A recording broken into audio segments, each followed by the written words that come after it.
मित्रों, पिछले क्रम में हमने सुना कि रावण ने कौतुक में ही कैलाश पर्वत उठाकर अपना बल तोला और फिर कैलाश से चला गया। सुख, संपत्ति, पुत्र, सेना, सहायक, जय, प्रताप, बल, बुद्धि और बड़ाई, ये सब उसके नित्य प्रति बढ़ते जाते थे और उसका लोभ बढ़ता जाता था। अत्यंत बलवान कुंभकर्ण सा भाई, जिसके जोड़ का योद्धा जगत में नहीं हुआ, वह मदिरा पीकर 6 महीने सोया करता था। जब वह जागता तो तीनों लोकों में तहलका मच जाता था। उसके जैसे असंख्य वीर लंका में थे। मेघनाद रावण का बड़ा लड़का था, जिसका जगत के योद्धाओं में पहला नंबर था। रण में कोई भी उसका सामना नहीं कर सकता था। स्वर्ग में तो नित्य भगदड़ मची रहती थी।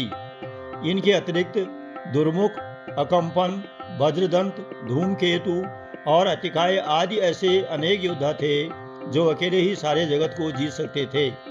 सभी राक्षस मनमाना रूप बना सकते थे और आसुरी माया जानते थे। उनके दया धर्म स्वप्न में भी नहीं था। एक बार सभा में बैठे रावण ने अपने अनगिनत परिवार को देखा। अपनी सेना को देखकर स्वभाव से ही अभिमानी रावण क्रोध और गर्व में सनी हुई वाणी बोला, हे समस्त राक्षसों के दलों, सुनो, देवतागण हमारे शत्रु हैं और वे सामने आकर युद्ध नहीं करते। बलवान शत्रु को देखकर भाग जाते हैं। उनका मरण एक ही उपाय से हो सकता है, उनके बल को बढ़ाने वाले ब्राह्मण भोजन, यज्ञ, हवन और श्राद्ध, इन सब में जाकर तुम बाधा डालो। भूख से दुर्बल और बलहीन होकर देवता सहज ही में आ जाएंगे, तब उनको मैं मार डालूंगा अथवा उनको अपने अधीन कर लूंगा। शेष अगले अंक में। आइए सुने रामचरितमानस बालकांड, दोहा संख्या 179 से 181।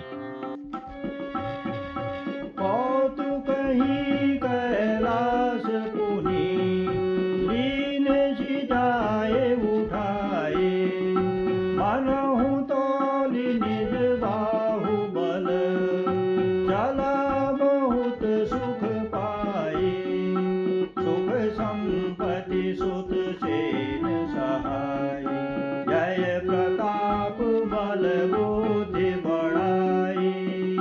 नित नूतन सब बाढ़त जाई, जिमि प्रतिलाभ दुभ अधिकाई।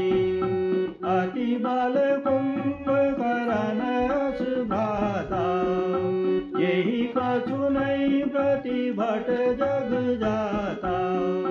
करई पान सोवई 6 मासा, जागत होई तिहु पुर त्रासा। जो दिन प्रति आहार कर सोई, वेश बेगी सब चौपट होई। समर धीर नहीं जाए बखाना, तेहि समय अमित वीर बलवाना। बारिद नाद जेठ सुत तासु, भट महु प्रथम लिख जग जासु। यही न होई रन सन्मुख कोउ, सुरपुर नित ही परावन होई। कुमुख अकंपन कुलि शरद, धूमकेतु अतिकाय। एक एक जग जीति सक, ऐसे सुभट निकाय। काम रूप जानहि सब माया, सपने हूँ जिनके धर्म न दाया। 10 मुख बैठ सभा एक बारा, देखे अमित आपन परिवारा। सुत समूह जन परिजन नाती, गण को पार निशाचर जाति। सेन बिलो